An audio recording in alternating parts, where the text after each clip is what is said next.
Hi everyone, welcome back to the Golf Performance Coach. As promised from this video here, I'm here today to talk about thoracic exercises. So the thoracic spine is the middle 12 vertebra, so the bit that basically connects your neck and your lower back.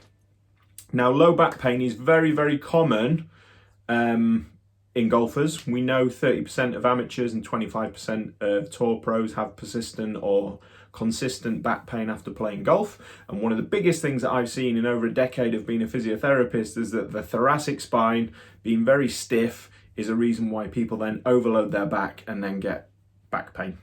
So here's a couple of exercises that I want to show you. A, how to assess to see if your thoracic spine is stiff, and B, how you can then combat that with some exercises. Have a look and I'll catch you in a minute. So this is one of my online clients, Glenn, who's kindly let me use part of his screen to highlight this.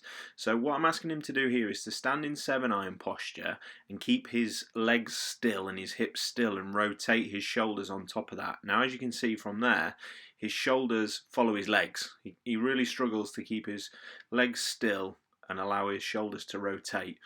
And this is the simple test that you do. You literally just lay your 7-iron across your shoulders and try and rotate and keep your legs still. Now, he gets slightly better at it, but he really requires some prompting. And this is Glenn, who does have some back pain. Now, if we compare that to Rory McIlroy, top of that backswing position, look how much separation he's got between hips and shoulders. Massive. So if we now go on to the exercises that I'd like you to have a go at if you struggle to separate your shoulders from your hips. First one is just getting your arms in the air more often. So coming up forwards as high as you can, right out to the side. Really get those shoulders stretching and moving. The shoulders and thoracic spine have a direct correlation with each other. For one to work, the other has to do its job properly. So they're really good exercises just to get things moving and to get some fluidity there. So moving on to the next exercise, in an all fours position, but you can also do it in sitting. Hand position, play around with it as I'm doing there.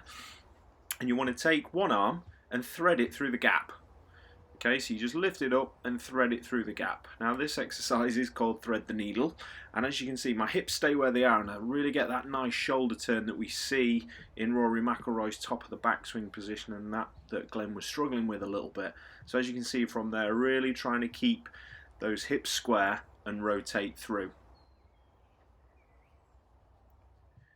So the next one that we then move on to, we sit, we keep our knees together, keep them locked in, because what we don't want is we don't want the hips to move, because as you can see when my hips move there, so do my shoulders. And what I want you to do is I want you to drop your opposite shoulder towards your opposite knee, really feeling that stretch. So as you can see there, my knees aren't moving, I'm really getting that separation between shoulders and knees. So next one in a sitting position, nice and easy, you just sit and all I want you to do is to stretch your chest up towards the ceiling and then slump down like a grumpy teenager. Really make sure that you keep that chin and that neck in a nice position, don't let it crunch down, keep it moving, and that's something that you can do in your desk chair at any point.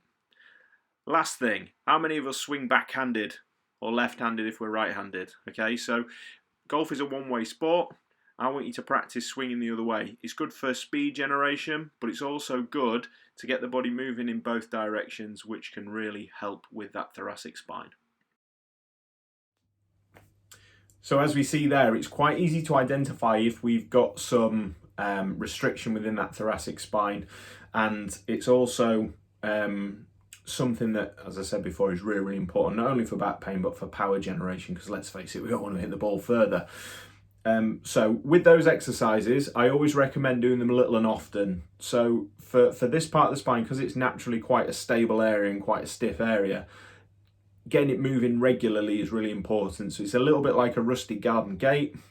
If you keep moving it, it frees off over time. So that's what we definitely recommend with these. And as you can see, those exercises are relatively easy to build into your everyday life. So as ever, like the channel, like the video, subscribe to the channel, pop your comments down below. There's going to be more of these videos coming about how to address back pain and how to identify if this is an area of your body that you're struggling with. So we will see you all soon. Thanks again.